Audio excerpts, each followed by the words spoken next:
Bash league 2025-26 के इस season का मैच नंबर 7 जो कि होने वाला है बेसिकली सिडनी डार्बी, जहां पर सिडनी थंडर और सिडनी सिक्सर की टीमें एक दूसरे के खिलाफ आपस में भिड़ेंगी सिडनी 100 ग्राउंड के उस स्टेडियम पर जो कि सिडनी में ही है, जो कि 20 दिसंबर को मैच होगा 1:45 पर भारत के समय के हिसाब से। लेकिन वहां के लोकल टाइम के हिसाब से जहां पर मुकाबला होगा उस टाइम पर इस मैच के स्टार्टिंग टाइम पर बजे होंगे शाम के 7:15। और चूंकि वेदर फोरकास्ट हमको बताता है कि पूरे दिन के दौरान हल्के फुल्के बादल यहां पर मैदान पर आते जाते रहेंगे। इवन मैच के करीब 2-3 घंटे पहले हल्की फुल्की बारिश की संभावनाएं हैं और मैच स्टार्ट होने के बाद जो कि 7:15 बजे वहां पर स्टार्ट होगा, करीब 8 और 9 बजे के आसपास भी हल्की फुल्की बारिश की संभावना यहां पर है, जिसमें निश्चित तौर पर ऐसा कुछ भी फोरकास्ट नहीं है कि उसकी वजह से मैच ना हो पाए। लेकिन जो हल्के फुल्के बादल मैदान पर होंगे और थोड़ी बहुत जो बारिश की संभावनाएं कहीं कहीं पर दिखाई पड़ रही है हल्की फुल्की छींटेबाजी की, तो उसकी वजह से जो एयर का मॉइस्चर कंटेंट बढ़ेगा, पिच के अंदर जो मॉइस्चर आएगी और साथ ही साथ इस फ्रेश पिच पर जिस पर पहली बार यह मैच खेला जाएगा इस बिग बैश के इस सीजन का, तो निश्चित तौर पर एक अच्छी पेसी और बाउंसी नेचर होने की वजह से ऑस्ट्रेलियन विकेटों के अंदर जब इस तरीके का वेदर हो तो वहां पर शुरुआत में तो गेंद सीम और स्विंग दोनों करेगी ही करेगी। और ऐसी कंडीशंस में जब फ्रेश पिच भी हो तो कोई भी टीम पहले टॉस जीतने के बाद फील्डिंग करने जाएगी ही, इसमें कोई लॉजिक लगाने की जरूरत है नहीं। हालांकि अगर आप रिजल्ट्स जाकर के देखें पिछले 6 मुकाबलों के, तो उसमें से 4 बार पहले बैटिंग करने वाली टीम जीती है, 2 बार बैटिंग सेकंड करने वाली टीमें मैचेस जीती है। लेकिन जनरली यहां पर पहले बैटिंग करने वाली टीमें या कोई भी टीम जो टॉस जीती हो पहले बैटिंग तब करना प्रेफर करती है जब काफी हद तक मौसम साफ हो और कई मैचेस यहां पर हो चुके हो, कम से कम 2 से 3 मुकाबले तब। और जैसा मैंने आपको बताया कि पहला मैच होगा इस सीजन का इस मैदान पर, वेदर भी कुछ ऐसा है कि शुरुआत में तेज गेंदबाजों को मदद करेगी जबकि धूप निकली नहीं होगी, क्योंकि आसमान अगर साफ होता ना तो जब मैच स्टार्ट होने वाला होता तो पूरी धूप निकली होती और पिच पर दिन भर धूप पड़ी होती। तो उस कंडीशन में इस पिच का नेचर ऐसा है भी सिडनी 100 ग्राउंड का कि मैच के आगे बढ़ने के साथ साथ थोड़ी सी बल्ले पर फंस के आती है। और इसी वजह से देखेंगे कि पिछले जो 6 मुकाबलों में कुल टोटल तेज गेंदबाजों को केवल 39 विकेटें ही मिली हैं, लेकिन उसमें से भी 15 विकेटें केवल पहली इनिंग में, 24 विकेटें सेकंड इनिंग के अंदर। और इसी वजह से कोई भी स्कोर यहां पर चेंज कर पाना उतना आसान भी कभी रहा है नहीं। स्कोर कार्ड अगर आप देखें तो 135 के जवाब में 114 पर ऑल आउट, 163 के जवाब में 164 का स्कोर, 158 के जवाब में 97 पर ऑल आउट, 137 के जवाब में 140 का स्कोर जो कि स्कोर चेंज हुआ, जहां पर 156 का स्कोर डिफेंड हुआ, 203 का स्कोर निश्चित तौर पर यहां पर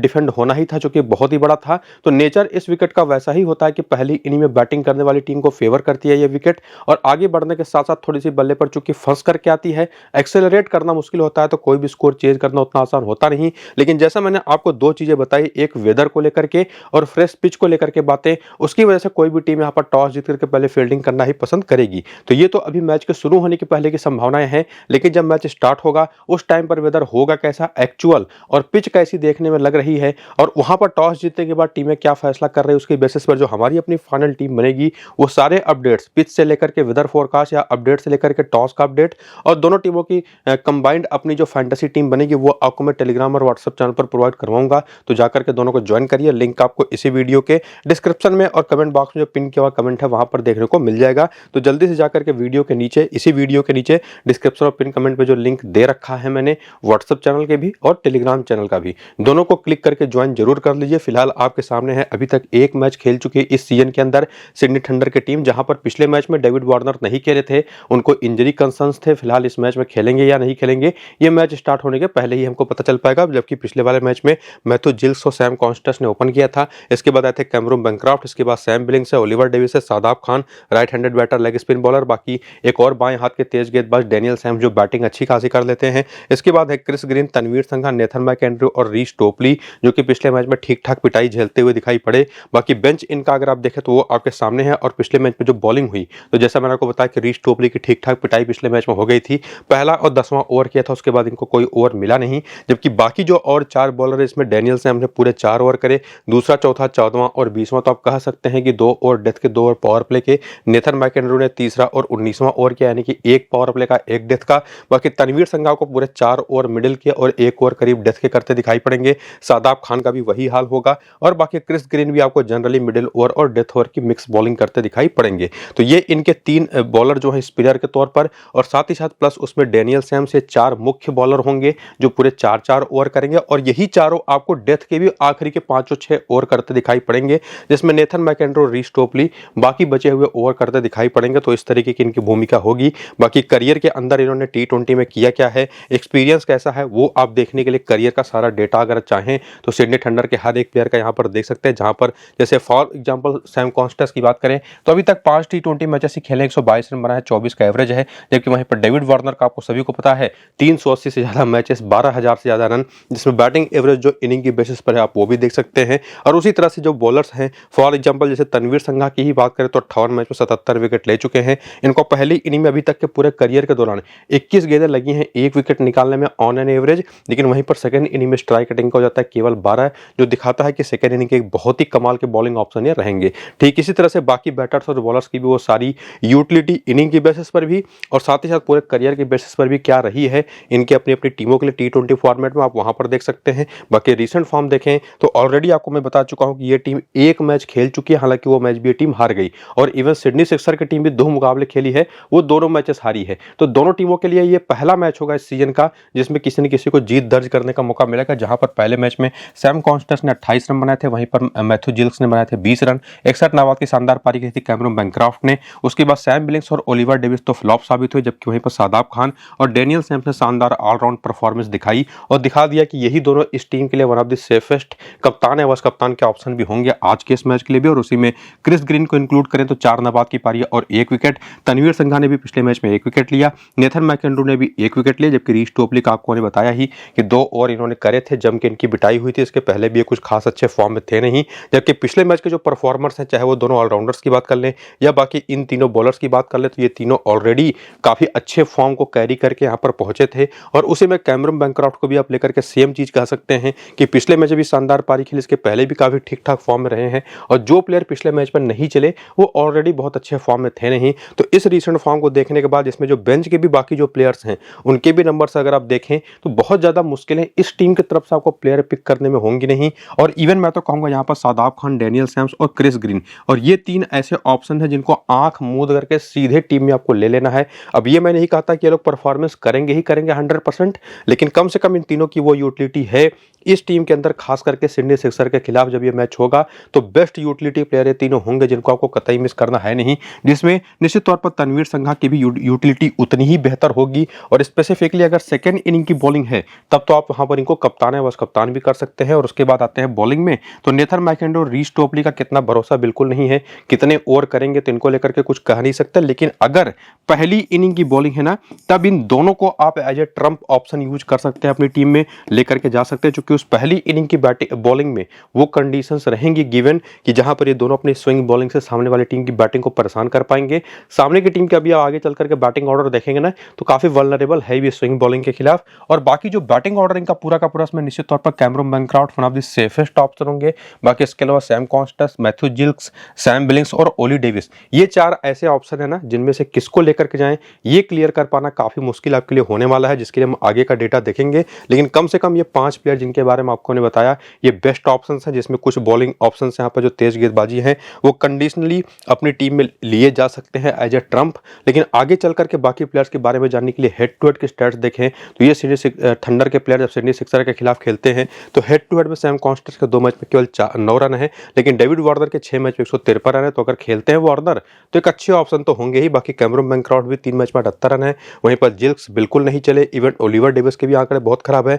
सैम बिलिंग्स के 5 बजे 114 रन है और चूंकि 3 ही बार आउट हुए हैं तो 38 का एवरेज है। बाकी Shadab Khan, Cameron green, Daniel Sams के आंकड़े अगर आप चाहें तो देखिए, हालांकि मैं इसको सजेस्ट तो करूंगा नहीं, इन तीनों को सीधा आपको टीम में लेके जाना है। बाकी नेथन मैकेंड्रू के आंकड़े बहुत ही पुअर है, 12 मैच में केवल 6 विकेट। लेकिन वेस एगर अगर ये खेलते हैं जो कि बेंच पर बैठे थे पिछले मैच में तो इनके एक मैच में 2 विकेट हैं। बाकी बेंच पर नेथन एक और ऐसे जो प्लेयर हैं इनके स्पिनर टॉम एंड्रूज अगर खेलते हैं तो ये भी एक मैच में 2 विकेट ले चुके हैं। तो बहुत ज्यादा आपको यहां से हेल्प यहां पर मिलने वाली है नहीं। लेकिन निश्चित तौर पर अगर डेविड वार्नर खेल रहे हैं या वेस एगर खेल रहे हैं तो वो 2 काफी सेफेस्ट ऑप्शन होंगे बाकी के अगर आज प्लेइंग 11 में खेलते हैं। लेकिन उसी में आकर के वेन्यू के नंबर्स देखें तो इस सिडनी के मैदान पर सैम कॉन्स्टेंस एक मैच खेल करके 53 रन बना चुके हैं और यहीं पर डेविड वार्नर के आंकड़े भी काफी शानदार है। कैमरन बैनक्रॉफ्ट भी बहुत ही अच्छा खेले हैं, लेकिन बाकी तीनों प्लेयर यहां पर काफी वल्नरेबल रहे हैं, जिसमें से जिल्स के आंकड़े काफी बेहतर हैं बाकी तीनों के मुकाबले। बाकी शादाब खान, कैमरन ग्रीन और डेनियल सैम्स के आंकड़े आपके सामने है ही। नेथन मैकेंड्रू ने भी यहाँ पर अच्छा काम किया, यहाँ पर वेस एगर के आंकड़े बहुत ही शानदार हैं और इवन यहाँ पर टॉम एंड्रू एंड्रूज के आंकड़े भी काफी बेहतर रहे हैं।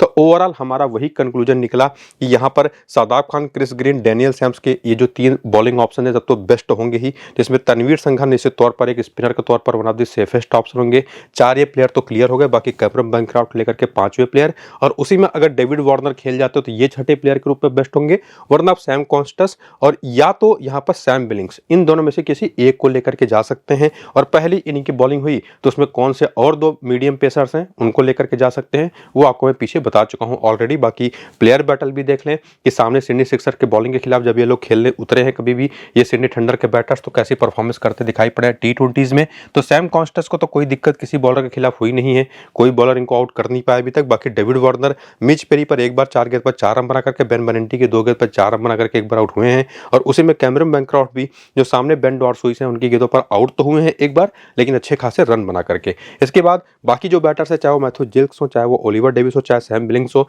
इन सभी की एक दिक्कत रही है बाएं हाथ की तेज गेंदबाजी, जहां पर हेडन केयर और बेन डॉर्सुइस दोनों आपको गेम में आते दिखाई पड़ेंगे, और स्पिनर के तौर पर पीछे अभी आपको बेन बेनेंटी दिखाई पड़े, यहाँ पर टॉड मर्फी दिखाई पड़ रहे होंगे। हालांकि इन दोनों के खेलने की संभावना लगभग ना के बराबर है, जो कि आपने पिछले वाले मैच की प्लेइंग 11 को भी देखते हुए समझा। तो क्रिस ग्रीन निश्चित तौर पर इस टीम की तरफ से, लेकिन इस टीम की तरफ से अगर आप देखें, जैसे मैंने आपको कहा कि ना तो बेन बेनेंटी को लेकर के, ना तो टॉड मर्फी को लेकर के कोई क्लैरिटी है कि ये दोनों में से कोई खेलेगा या नहीं खेलेगा, क्योंकि पिछले वाले मैच में जेफर कोहान खेले थे। तो अगर जेफर कोहान खेलते तो निश्चित तौर पर सेकंड इनिंग की बॉलिंग हो तो ये बेस्ट ऑप्शन है, वरना जो भी स्पिनर खेले एज ए ट्रम्प उसको सेकंड इनिंग की बॉलिंग में आप ट्राई कर सकते हैं। बाकी इस पूरी सिडनी सिक्सर की टीम का प्लेइंग 11 और बैटिंग ऑर्डर आपके सामने है, जहां पर ये भी टीम 2 मुकाबले खेल करके दोनों हार चुकी है, और इसके साथ साथ इनका बेंच वो भी आप देख सकते हैं। और उसके बाद इनकी जो बॉलिंग ऑप्शंस हैं, जहां पर मिच पेरी ने पूरे 4 ओवर करे पिछले मैच में, 2 ओवर पावर प्ले के 2 ओवर डेथ के आसपास करते दिखाई पड़ेंगे। बाकी बेन डॉर्सुइस तो 4 ओवर पूरे करेंगे ही, जैक एडवर्ड्स भी आपको पूरे 4 ओवर करते दिखाई पड़ेंगे, हेडन केयर, जेफर कोहान और जोएल डेविस, जिसमें से जेफर कोहान ने, जोएल डेविस ने केवल 1 ओवर करा जो कि हेडन केयर का कटा था, लेकिन उसी में जेफर कोहान ने पूरे 5 ओवर करे, जिसमें 2 ओवर तो डेथ के थे। तो ये दिखाता है कि इस टीम के अंदर, इस टीम के पास ना जेफर कोहान पर अच्छा खासा भरोसा है। तो जेफर कोहान एक बहुत अच्छे ऑप्शन होंगे किसी भी इनिंग की बॉलिंग के लिए, लेकिन सेकंड इनिंग की बॉलिंग है तब तो वहां पर सेफ होंगे, ये चीज हमको क्लियर हुआ। बाकी करियर के आंकड़े जैसे आपको देखने थे पीछे, आपको मैंने समझाया, तो उसको वैसे यहाँ पर भी देखिएगा। रिसेंट फॉर्म भी आपके सामने, जहां पर आपको पता ही है कि ये टीम भी 2 मुकाबला खेल करके दोनों हार चुकी है, जहां पर इनके जो स्टार प्लेयर है बाबर आजम दोनों मैच में फ्लॉप साबित हुए। बाकी डेनियल ह्यूजेस भी नहीं चले, लेकिन दोनों मैचेस में कोई प्लेयर टॉप ऑर्डर से फॉर्म में दिखाई पड़ा, तो वह है यहाँ पर जोस फिलिप, जिन्होंने 46 और 28 रन के 2 पारी खेली। बाकी चाहे मोजेस हेनरिकेस हो, चाहे जॉर्डन सिल्क हो, बिल्कुल कुछ खास करते दिखाई नहीं पड़े। लेकिन वहीं पर जैक एडवर्ड्स ने 32 रन 2 विकेट और 46 ना बाद 1 विकेट की 2 बढ़िया परफॉर्मेंस दी है, और इन्होंने दिखाया है कि इस टीम की तरफ से सेफेस्ट कप्तान है, वाइस कप्तान के ऑप्शन ये बन सकते हैं। और उसी में जोएल डेविस, जिनको पहले मैच में बैटिंग बॉलिंग मिली नहीं, लेकिन दूसरे मैच में 5 रन भी बनाए और 1 विकेट भी लिया। इसके अलावा हेडन केयर की बात करें तो इन्होंने पिछले मैच में 1 विकेट लिया, बेन डॉर्सुइस 2 मैच में 3 विकेट ले ही चुके हैं। और उसके अलावा यहाँ पर मिच पेरी के 2 मैच में केवल 1 विकेट, जेफर कोहान ने 1 विकेट पिछले मैच में लिया। और जैसा मैं आपको बता भी चुका हूं कि अगर सेकंड इनिंग की बॉलिंग है तो एक बहुत ही अच्छा ऑप्शन है। इवन पहली इनिंग की बॉलिंग में भी आप इनको बिल्कुल ट्राई कर सकते हैं, क्योंकि आपने देखा कि पिछले वाले मैच में इन्होंने 2 ओवर की डेथ ओवर बॉलिंग करी। तो इस टीम की तरफ से इस पूरी की पूरी रिसेंट फॉर्म के बेसिस पर एनालिसिस करें तो कम से कम आपको ये 6 ऑप्शन बेस्ट दिखाई पड़ते हैं, जहां पर जेफर कोहान को आपको मैं कई बार बता चुका कि सेकंड इनिंग की बॉलिंग के लिए आप पिक कर सकते हैं। और बाकी चाहे वो हेडन केयर हो, चाहे बेन डॉर्सुइस हो, जोएल डेविस हो, जैक एडवर्ड्स हो, ये चारों तो ऐसे ऑप्शन है जो कि ना सिर्फ अपने बल्ले से और गेंद से तो निश्चित तौर पर एक शानदार ऑप्शन के तौर पर मौजूद रहेंगे ही। जहां पर जोस फिलिप भी आपके पास एक अच्छा ऑप्शन है, लेकिन इसी में एक ट्रम्प ऑप्शन मोजेस हेनरिकेस का भी है, दूसरा ट्रम्प ऑप्शन यहाँ पर बाबर आजम का भी है। इनको भी अब अपनी अलग अलग टीमों में, जो मल्टीपल टीमों वाला कॉन्टेस्ट आप खेलते हैं ना, उसमें रोटेट कर सकते हैं। बाकी हेड टू हेड के आंकड़े देखने जाएं तो बाबर आजम तो खेले नहीं कभी सिडनी थंडर के खिलाफ, इवन जैक एडवर्ड्स के आंकड़े भी काफी बेहतर है, ठीक ठाक है जब बॉलर। लेकिन वहीं पर जोस फिलिप के 14 मैच में केवल 21 का बैटिंग एवरेज है, लेकिन मोजेस हेनरिकेस के 21 मैच 546 रन है, 42 का एवरेज है, 37 का बैटिंग एवरेज वहां पर जॉर्डन सिल्क का है। बाकी लचलन सॉल चले नहीं है, हेडन केयर के 7 मैच में 9 विकेटें हैं, बेन डॉर्सुइस भी बढ़िया करते दिखाई पड़े हैं। बाकी तीनों ने तो केवल मैचेस ही केवल 1-1 खेले हैं। और बाकी एक और नंबर यहाँ पर डेनियल ह्यूजेस का है, जिनके 13 मैच में 435 रन है, 48 का एवरेज है। तो ये भी एक ट्रम्प ऑप्शन के तौर पर काफी हद तक सामने आते हैं। और बाकी वेन्यू के नंबर्स देखें, जिसको देखने के बाद हमने पहले तो क्लियर कर ही लिया था रिसेंट फॉर्म के टाइम पर कि यहाँ पर जोस फिलिप एक सेफेस्ट ऑप्शन होंगे, लेकिन आपने देखा कि ना सिर्फ इनके हेड टू हेड के आंकड़े बल्कि वेन्यू के भी आंकड़े काफी पुअर है। तो इनकी जहां पर आप चाहें तो निश्चित तौर पर यहाँ पर डेनियल ह्यूजेस को ट्राई कर सकते हैं, जिनके हेड टू हेड के नंबर तो बेहतर थे ही, बाकी इस वेन्यू पर भी काफी ठीक ठाक करते दिखाई पड़े हैं। तो या तो जोशुआ फिलिप या तो डेनियल ह्यूजेस, और उसके साथ साथ हेडन केयर, बेन डॉर्सुइस, और जो आपको मैंने कहा भी था ना कि जो ऑलराउंडर्स इनके हैं, चाहे जोएल डेविस हो, चाहे वो और बाकी के जो प्लेयर है वो हों, जोएल डेविस का आपको बताया था पिछले मैच में 1 विकेट इन्होंने लिया। Ben Dwarshuis head and care bowling main तौर पर करते हैं, बैटिंग भी साथ ही कर लेते हैं। जेफर कोहन को भी कंडीशनली आप पिक कर सकते हैं। बाकी प्लेयर बैटल के आंकड़े अगर आप देखें तो बाबर आजम शादाब खान की 110 गेंद पर 133 रन बना करके 3 बार, वहीं पर क्रिस ग्रीन पर 1 बार सस्ते में आउट हुए और जनरली रिसेंट टाइम पर स्पिन पर काफी आउट होते हैं, अब तो पेस पर भी आउट होते हैं। बाकी डेनियल ह्यू ये क्रिस ग्रीन को भी बढ़िया खेले हैं, तनवीर संघा पर 1 बार सस्ते में आउट हुए हैं। बाकी मोजेस हेनरिकेस तनवीर संघा पर 1 बार और 1 बार शादाब खान पर, यानी कि जो पूरी टीम का टॉप ऑर्डर है ना वो स्पिन बहुत अच्छा खेलता दिखाई नहीं पड़ा है। और सामने की टीम की इसी वजह से स्पिन बॉलिंग जो ऑप्शंस हैं वो काफी इंपॉर्टेंट रहेंगी। बाकी जैक एडवर्ड्स ये भी तनवीर संघा नेथन मैकेंड्रू पर फंसते रहे हैं। जोस फिलिप ये तो तीनों के तीनों स्पिनर और प्लस डैनियल सैम्स तीनों पर खराब, चारों पर खराब खेले हैं। बाकी जॉर्डन सिल्क, वेस हेगर और क्रिस ग्रीन पर आउट होते रहे लेकिन रन बना करके, तो ये कम से कम क्लियर है कि सिडनी थंडर जो एक मैच खेल करके अपना मुकाबला हारी, सिडनी सिक्सर जो अपने दोनों मुकाबले हार करके यहाँ पर पहुंची है, तो दोनों में से कोई एक टीम तो आज का मैच जीतेगी। लेकिन उसमें टॉस की भी बड़ी भूमिका होने वाली है। दोनों टीमें काफी हद तक सिमिलर से दिखाई पड़ रही है, लेकिन मेरे हिसाब से सिडनी थंडर के पास एक स्लाइट एडवांटेज है, उनकी टीम थोड़ी सी बेहतर है बॉलिंग में खास करके। लेकिन निश्चित तौर पर जैसा मैंने आपको बताया कि टॉस की बड़ी भूमिका होगी, तो टॉस के बाद क्या हमारी फाइनल टीम बनेगी, पिच रिपोर्ट या वेदर अपडेट क्या होंगे, वो सारे अपडेट्स आपको मैं अपने टेलीग्राम और व्हाट्सएप चैनल पर दूंगा, तो दोनों को जाकर ज्वाइन करिए। लिंक आपको इसी वीडियो के डिस्क्रिप्शन में और कमेंट बॉक्स में जो पिन किया हुआ कमेंट है वहां पर देखने को मिल जाएगा। तो वीडियो शुरू से अंत तक पूरा जरूर देखिएगा। इसको फिलहाल यहीं पर करेंगे खत्म, चलते हैं, नमस्कार।